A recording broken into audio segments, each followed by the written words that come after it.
ये सवाल साथियों कहीं ना कहीं इस प्रकार से भी पढ़ाया जा सकता है कि क्यों बढ़ रही हैं पेट्रोलियम तेल की कीमतें, है ना।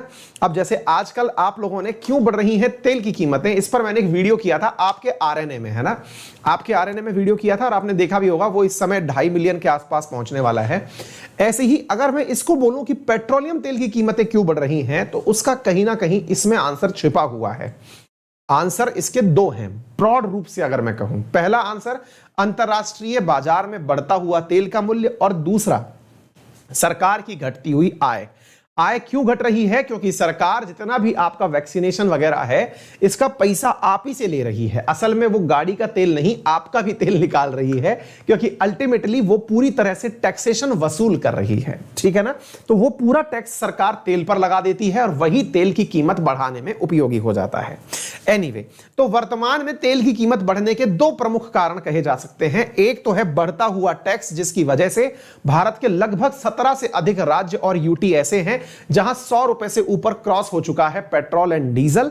और इसके साथ साथ मेरे प्यारे साथियों, इसके दूसरा जो कारण है वो अंतरराष्ट्रीय तेल की कीमतें हैं।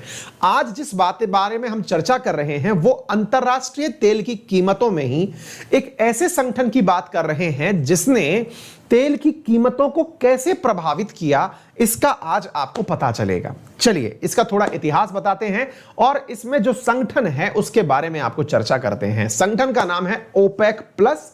उसकी हाल ही में संपन्न हुई है बैठक, और उस बैठक में क्या निर्णय निकले कि जिसकी वजह से यह कंफर्म हो गया कि तेल की कीमतें तो अभी भी घटने वाली नहीं हैं।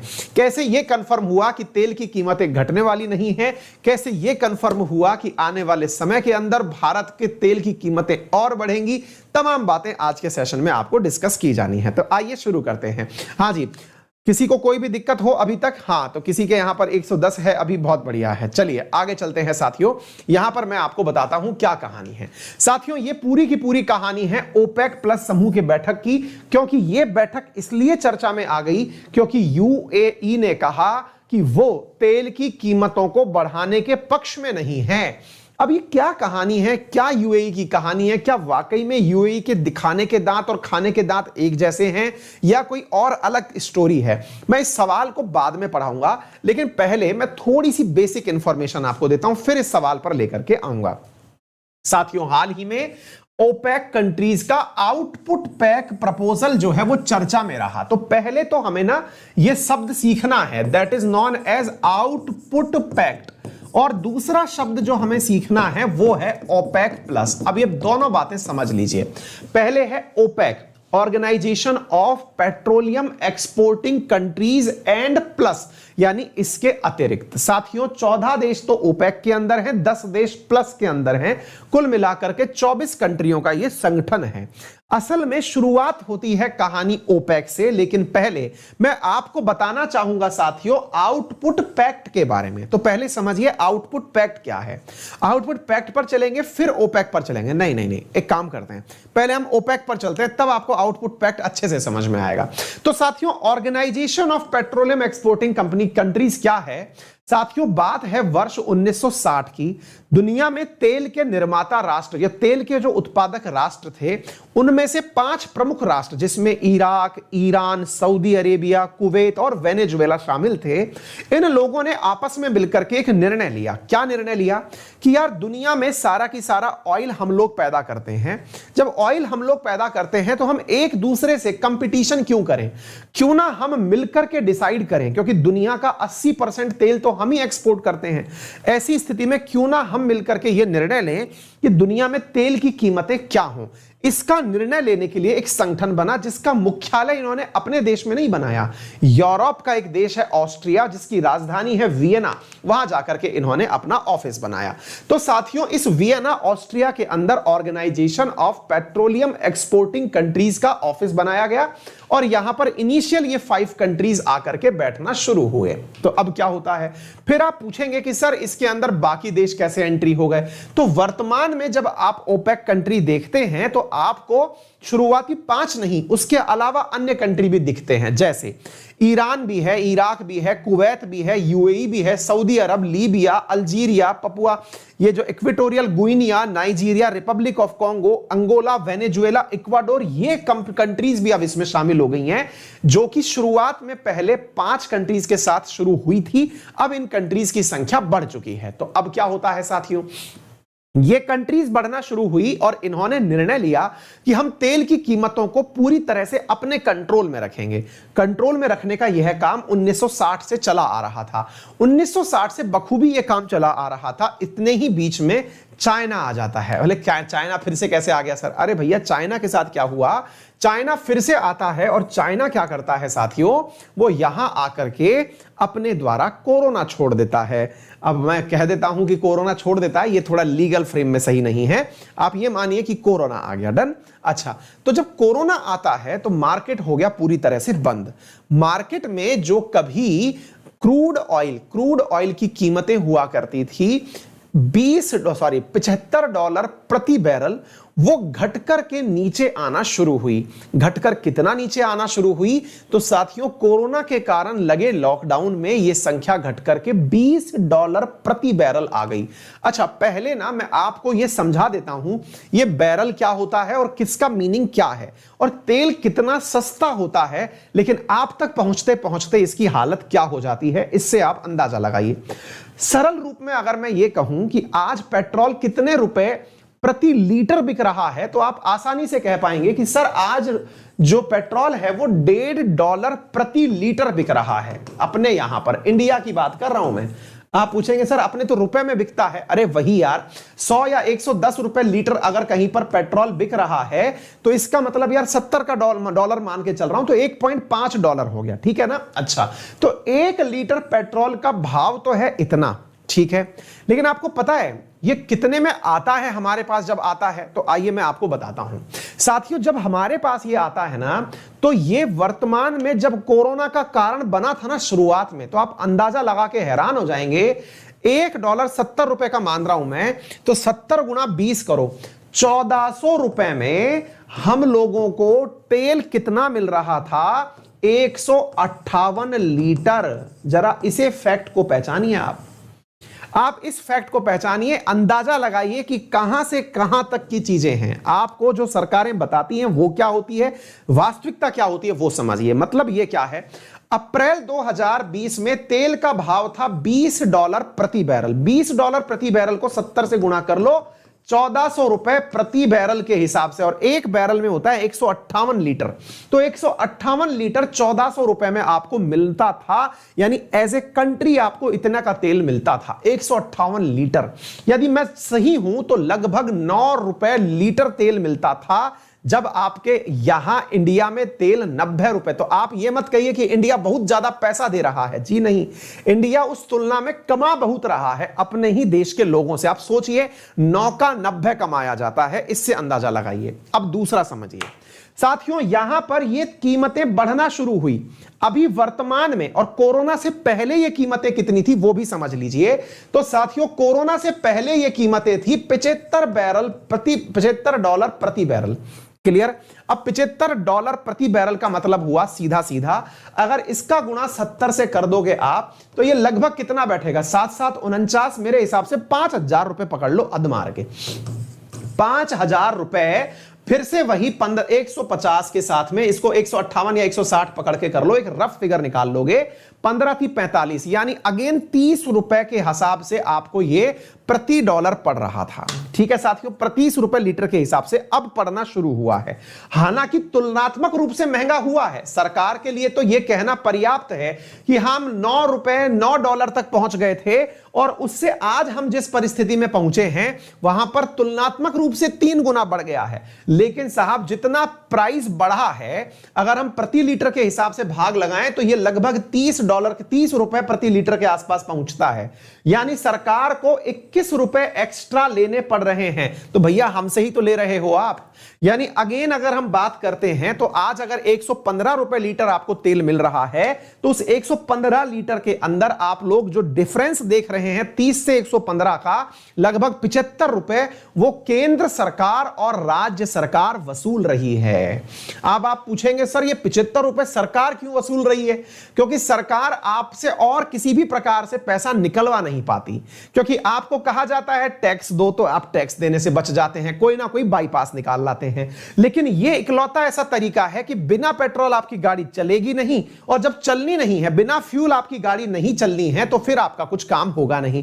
अब आप में से कई लोग होंगे अरे सर ये क्रूड ऑयल लेके आते हैं, इसको रिफाइनरी में रिफाइन भी किया जाता है। बेटा उसमें 2 रुपए प्रति लीटर का खर्चा आता है। आप जब खर्चा निकाल लेते हो ना, पूरा ट्रांसपोर्टेशन सब निकाल लो, कंपनी का सब निकाल लो, तो 7 रुपया बनता है 1 लीटर के ऊपर, जो सब खर्चे सहित बन करके आता है। यानी कि सरकार को जो 30 है वो 37 में पड़ता है, 9 वाला 15 में, उसके बावजूद भी 70 रुपए नेट कमाई करती है सरकार आपसे। फिर आप पूछेंगे सर कौन सी सरकार इसके लिए दोषी है, केंद्र सरकार कि राज्य सरकार? दोनों बराबर की दोषी हैं। और सर सरकार दोषी है कि हम दोषी हैं? सबसे बड़े दोषी हम हैं। क्यों हम सबसे बड़े दोषी हैं? सर हम इसलिए दोषी हैं क्योंकि हम लोगों ने ही टैक्सेशन की इस व्यवस्था को अपनाया है। हम लोगों ने तरीके वो सारे अपनाए कि टैक्स कैसे ना दें।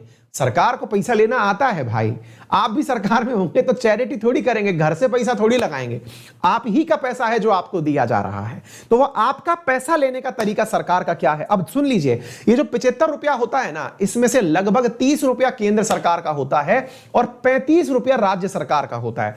केंद्र सरकार इस पैसे को कम कर नहीं सकती क्योंकि पूरे देश में उसे बराबर वैल्यू रखनी है। राज्य सरकारें अपनी आवश्यकता के अनुसार इस वैल्यू को कम ज्यादा करती रहती हैं। कई बार आप देखते होंगे जैसे हम लोगों में से राजस्थान और हरियाणा में 10 रुपए का डिफरेंस है लगभग पेट्रोल की कीमतों में, तो होता यह है कि वो 10 रुपए वहां की राज्य सरकार ने अपने टैक्स में से कम कर रखे हैं। केंद्र सबको बराबर लगा के दे रहा है। राज्य सरकारें जितना मुनाफा कमाना चाहती हैं, आपको अगर अपने राज्य के बारे में जानना हो तो अंदाजा इससे लगा लें कि बॉर्डर स्टेट से आपका तेल सस्ता है कि महंगा है। अगर महंगा है तो आपका राज्य बढ़िया से पैसे कमा रहा है। आ गई बात समझ में? तो फिलहाल तो हमने तेल की कैलकुलेशन समझी, अब हम दूसरे तथ्य पर चलते हैं। तेल की कैलकुलेशन आगे लेके जब हम निकलते हैं तो बात आती है ओपेक कंट्रीज की। तो ओपेक कंट्रीज पर जो ध्यान जा रहा है वो क्या है कि ओपेक कंट्रीज ने क्या कहा कि साहब अप्रैल 2020 में हमारा जो तेल का था दाम वो बिल्कुल नीचे आ गया। इतना नीचे आ गया कि हमको अपनी कई इकाइयां बंद करनी पड़ी क्योंकि व्हीकल चल नहीं रहे थे, तेल का उपयोग हो नहीं रहा था। ऐसी स्थिति में ओपेक कंट्रीज को क्या करना पड़ा? अपना प्रोडक्शन कंट्रोल करना पड़ा। और प्रोडक्शन कंट्रोल करने के लिए इन्होंने एक क्लॉज बनाया जिसे कहते हैं आउटपुट पैक्ट। तो ये आउटपुट पैक्ट क्या है जो आज के सवाल में मैंने आपको पढ़ाया, जरा इसे देखें आप। यहां पर जो शब्द लिखा हुआ है मैंने आज ही के सेशन में आपको दिखाया है। What is output pact? तो आउटपुट पैक्ट क्या है साथियों? इन कंट्रीज के द्वारा, ओपेक कंट्रीज के द्वारा लिया गया वो निर्णय जिसमें यह कहा गया था कि हम अपने प्रोडक्शन को कम करेंगे। कितने साल के लिए? इन्होंने कहा कि हम 2 साल तक अपना प्रोडक्शन नहीं बढ़ाएंगे जब तक तेल अपनी ओरिजिनल स्थिति में ना आ जाए। यह अप्रैल 2020 में लिया गया निर्णय था। अब चल रहा है जुलाई 2021, लगभग 1.25 साल निकल चुका है। ऐसी स्थिति में आज का कीमत जो है वो वापस वही आ गया है जो प्री कोरोना काल में था। अभी भी ओपेक कंट्री कह रहे हैं कि जो हमारा नुकसान हुआ उस नुकसान को बनाए रखने, बचाने के लिए, नुकसान से धन प्राप्त करने के लिए हम उत्पादन को कम रखेंगे ताकि मांग बढ़ेगी, और मांग बढ़ेगी तो वैल्यू बढ़ेगी। तो वैल्यू बढ़ाने के लिए ओपेक कंट्रीज क्या कर रही हैं? प्रोडक्शन को कंट्रोल कर रही हैं। फिर आप पूछेंगे तो सर ये कितना बढ़ाना चाहते हैं? साथियों हद मार करके ये $100 तक जाएगा, लेकिन संभव नहीं है इतना, मतलब बहुत ही रेयर टच होता है। फिर आप पूछेंगे कि सर एक बात बताइए, अगर इतना वैल्यू बढ़ रहा है तो इसमें क्या बात थी जिससे यूएई डिफर कर गया? अब मैं आपको वो बताता हूं। असल में कहानी ये है, इन ओपेक कंट्रीज ने 2 साल का तो आउटपुट क्लॉज बना ही लिया। इनको मजा आने लग गया। इनको मजा क्या आने लगा कि एक्सपोर्ट और इंपोर्ट में अब इनके हाथ में सप्लाई थी। सप्लाई को कंट्रोल करने से दाम बढ़ रहे थे। टेक्निकली ये चीज गलत है। असल में यही तो कालाबाजारी है। आपने माल को रोक लिया, स्टॉक कर लिया, आप मार्केट को प्रभावित कर रहे हैं। डेवलपिंग कंट्रीज लाइक इंडिया, इनकी अर्थव्यवस्था सीधी सीधी प्रभावित हो रही है, और तो और सरकारें तक गिर सकती हैं, इतनी बड़ी चीज है ये। तो फिर सवाल बनता है, तो फिर क्या हुआ?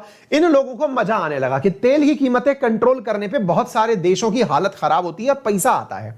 ऐसी स्थिति में साथियों, इन्होंने एक नया आइडिया अभी फिर पुट कर दिया, और इसी वीक हुई बैठक में कर दिया। क्या आइडिया दे दिया? कि हम इस आउटपुट पैक्ट को 2 साल के लिए नहीं, अगले 6 महीने के लिए और बढ़ाना चाहते हैं। यानी अप्रैल 2020 से अप्रैल के बाद अप्रैल 2021, अप्रैल 2022 और 2022 के बाद 6 महीने और, यानी अक्टूबर 2022 तक हम इस आउटपुट पैक्ट को बढ़ाना चाहते हैं। अब आप जब इस लाइन को सुनेंगे तो आपका मन भी गुस्से में आ जाएगा कि यार तब तक तो पता नहीं भाव कहां आसमान में पहुंच जाएंगे। तो साहब, इसको मैं आपको बताना चाहूंगा कि इसी चीज से यूएई ने कहा कि नहीं, मैं आप लोगों के साथ नहीं हूं। अब आपके मन में अचानक प्यार उमड़ेगा, वाओ, देश हो तो यूएई देश जैसा, नहीं तो नहीं हो। ऐसा भी नहीं है। यूएई का आप जैसे ही सुनते हैं कि उसने कहा कि ऐसा नहीं, तो फिर आप पूछेंगे फिर कैसा? तो मैं आपको बताता हूं। यूएई ने कहा कि महाराज, आप तेल का प्रोडक्शन कम करने की बात करते हैं, लेकिन जितना प्रोडक्शन करते हैं उसमें मेरा हिस्सा बहुत छोटा सा है। मेरा या तो हिस्सा बढ़ाओ ताकि मेरा प्रोडक्शन बढ़ जाए और मैं भी आपके आउटपुट पैक्ट में शामिल हो जाऊं, नहीं तो मैं आप लोगों के साथ नहीं हूं। बेटा, स्वार्थी होके बात कर रहा है वो, उसको हीरो मत बना लेना खुद का। वो कह रहा है मुझे आउटपुट पैक्ट से दिक्कत नहीं है, मुझे दिक्कत यह है कि तुम सबने निर्धारित कर लिया। सऊदी अरब तो कह रहा है कि मैं $1 मिलियन और प्रति बैरल कम कर दूंगा, 1 मिलियन बैरल प्रतिदिन और कम कर दूंगा। तो भाई उसका तो समझ में आता है, लेकिन मेरा तो तेल ही थोड़ा सा बाहर आता था, अब उसमें भी आपने बैरियर लगा दिया, कोई देश इतना ही पैदा कर पाएगा, तो मेरी इकोनॉमी ठप हो जाएगी। तो मेरा लेवल बढ़ाओ, मेरा लेवल बढ़ाओ, तब जाकर के मैं तुम लोगों के साथ आऊंगा। यानी वो इंटरनल मैटर पे लड़ाई लड़ रहा है कि भाई मुझे ना तुम लोग तेल निकालने की अनुमति तो दो, नहीं तुम लोग तो बड़े बड़े देश हो, तुम तो चला लोगे थोड़ा कम तेल करके, मेरा क्या होगा? इसमें यूएई बाहर हटा था। समझ में आ गई बात? तो भैया ये था पूरा की पूरा ओपेक की कहानी, और इस पूरी कहानी में इस बार ओपेक प्लस देश भी थे, यानी ओपेक प्लस 10 अतिरिक्त सदस्य भी थे। तो ओपेक देशों के साथ में ओपेक प्लस 10 की जब हम बात करते हैं तो कौन से देश होते हैं? तो Azerbaijan, Bahrain, Brunei, Kazakhstan, Malaysia, Mexico, Oman, Russia, south Sudan and Sudan, ये जो हैं ये आपके ओपेक प्लस कंट्रीज के अंदर शामिल होते हैं। क्लियर है? तो उम्मीद है आप सभी साथियों को यह बात बेहतरीन तरीके से समझ में आ गई होगी। ओपेक की स्थापना 1960 में हुई थी। वेनेजुएला वगैरह समेत 5 देशों ने मिलकर के इसको निर्माण किया था। Iraq, Kuwait, Saudi Arabia, Venezuela और ईरान 5 देश मिलकर के इस संगठन का निर्माण किए थे, जो पूरे वर्ल्ड के अंदर तेल के उत्पादन को कंट्रोल करते हैं। ये 5 प्रमुख देश थे। अब आपके दिमाग में एक बहुत बड़ा सवाल बनेगा, और वो सवाल ये बनेगा, सर अमेरिका कहां बैठा हुआ है? मतलब देखिए, ये आपको मैं दिखा सकता हूं, 20 बैरल से देखो अब 75 बैरल प्रति डॉलर तक पहुंच गया है, मतलब वहां तक पहुंच गया। तो अब एक बहुत बड़ा सवाल बनेगा कि सर एक बात बताइए कि बाकी तो सारी बातें समझ में आती हैं, लेकिन और देश कहां पर हैं? मतलब यूएस कुछ नहीं कर रहा क्या सर इसके अंदर? जरा इस बात को बताइए, है ना? तो अब मैं आपको वो वाली बात बताना चाहता हूं। देखिए 1 मिनट के लिए, हाँ जी। तो अब सर यूएस इसमें कुछ नहीं कर रहा क्या? अब देखो यूएस की कहानी भी मैं आप लोगों को बताता हूं। यूएस की कहानी क्या है साथियों, कि असल में ये जो ओपेक का निर्माण हुआ था ना, ये भी इसी कारण से हुआ था। किसके कारण? यूएस के कारण ही हुआ था। अब आप पूछेंगे सर यूएस के कारण ओपेक का निर्माण कैसे हुआ था? तो साथियों असल में हुआ ये था, यूएस के कारण ऐसा हुआ था कि 1960 से पहले यूएस की कुछ बड़ी कंपनियां थी जो कि तेल उत्पादन को पूरी तरह अपने हाथ में रखा करती थी। जब वो बड़ी कंपनियां तेल उत्पादन को अपने हाथ में रखा करती थी, जिसमें से गल्फ प्राइड का नाम सुना होगा आपने, तो ये लोग जब अपने हाथ में रखते थे तो ओपेक कंट्रीज को लगा पैदा हम करते हैं, और अमेरिका 1960 से पहले तेल का मालिक बना बैठा है, तो उसको मजा चखाने के लिए ये लोग एक हुए थे। अब हालत ये हुई कि साहब इनका कारण से हम लोगों की हालत खराब हो गई है। हमारे यहां महंगाई बढ़ रही है, रिकवरी हो नहीं पा रही है, इन्फ्लेशन रेट बढ़ गई है ना? हमारे यहां पर जो हम कोरोना से राहत चाह रहे हैं वो हो नहीं पा रहा है, तो हमारी हालत खराब हो रही है। बाकी तो सब समझ में आता है, ठीक है ना? तेल अगर हम बात करें, इंडिया सबसे ज्यादा कहां से आयात कर रहा है? तो सबसे ज्यादा इराक से, फिर सऊदी अरब, फिर UAE, Nigeria, US, Kuwait, Venezuela, Mexico, Russia, Qatar, लेकिन इसमें कहीं भी ईरान नहीं है जहां से हम तेल मंगाते हों। उम्मीद है आप लोगों को यह बात समझ में आ गई होंगी। अब बात बनती है कि इंडिया ने क्या कहा? तो इंडिया ने कहा है कि भैया ऐसा मत करो, अगर ऐसा हुआ तो हमारे हाल हो जाएंगे खराब। ये रही पूरी की पूरी जानकारी। क्लियर? तो उम्मीद है आप सभी साथियों को यह बात समझ में आ गई होगी। ऑयल पीलीसी मीटिंग बता दी मैंने आपको, यूएई का क्या क्लैश हुआ वो मैंने आपको बता दिया, और भविष्य में संभव है कि ये लोग भारत जितने भी टीचर्स पढ़ा रहे होंगे उन सबकी क्लासेस आपको एक ही जगह पर एक ही प्लेटफॉर्म पर मिल जाएंगी। पुरानी क्लासेस, नई क्लासेस, सारी क्लासेस आपको यहां पर मिल जाएंगी। ठीक है ना? हाँ जी, इवनिंग की क्लास हो जाएगी बेटा, चिंता मत करिए, मैंने आपको बोल दिया है ना, हो जाएगी, चिंता मत करिए। हाँ हाँ, और बिल्कुल पीडीएफ भी डाउनलोड हो रही है, जो मैंने लिंक शेयर किया है ना वो बुक वाला, उस पे भी लिंक भी शेयर हो रहा है। ठीक है, चिंता मत करिए। ठीक है, हाँ जी। इसके साथ साथ कैसे आपको ये सब्सक्रिप्शन लेना है, इसके लिए क्या करना है, गूगल प्ले स्टोर से अनअकैडमी लर्निंग ऐप इंस्टॉल करिए, मोबाइल नंबर से रजिस्टर करिए, अपने गूगल गोल्स में आप देखिए यहाँ 12 महीने का गोल 6500 रुपए जैसे एसएससी का है, आप इसमें अंकित 10 लगाएंगे तो 10% एडिशनल डिस्काउंट आपको मिल जाएगा। और सब्सक्रिप्शन में आप लोगों को 1 साल के साथ 6 महीने का अतिरिक्त सब्सक्रिप्शन और 2 साल के साथ 1 साल का एडिशनल सब्सक्रिप्शन दिया जा रहा है। किसी भी प्रकार की कोई भी दिक्कत हो, इस क्लास की पीडीएफ हो या हमारी क्लास के लिंक हो, वो सारी आपको हमारे टेलीग्राम चैनल अंकित अवस्थी सर पर प्राप्त हो जाएगी। अपना ख्याल रखें, बड़ों का सम्मान करें, छोटों को प्यार दें और अपना व्यक्तित्व इस प्रकार से विकसित करें कि महिलाएं आपके साथ सुरक्षित महसूस करें। धन्यवाद।